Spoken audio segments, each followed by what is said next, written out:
Questo fronte che arriva sostanzialmente dalla Corsica e che poi si dipana su tutto il centro-nord, in questo momento si sta lentamente spostando verso est, quindi il Chiavarese, Sestri Levante e per via arrivare su Genova. Questo fa sì che per quanto ci riguarda l'allerta sulla zona C, che è la zona di allertamento interessata dal Levante della Liguria,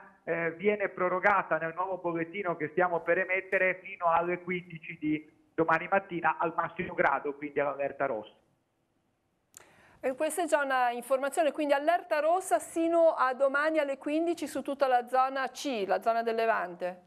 Esattamente, invece per quanto riguarda l'entroterra del centro Levante, cioè la zona E, quindi la parte alta della Fontana Buona e quant'altro, abbiamo un prolungamento fino alle 6 di domani mattina, quindi una tendenza a, come dire, un allungamento, soprattutto perché la pioggia che potrà ancora cadere, tenete conto che l'accumulata delle ultime 30 ore su alcune zone supera i 500 mm, quindi con territori molto saturi. Questo fa sì che anche un minor quantitativo di pioggia potrebbe causare delle risposte dei corsi d'acqua medi o minori molto significativo. Ci terrei ad aggiungere che questo evento ha una particolarità che potrebbe verificarsi dal pomeriggio in poi e che i nostri previsori stanno sottolineando in maniera molto significativa, che è quella di mareggiate molto importanti.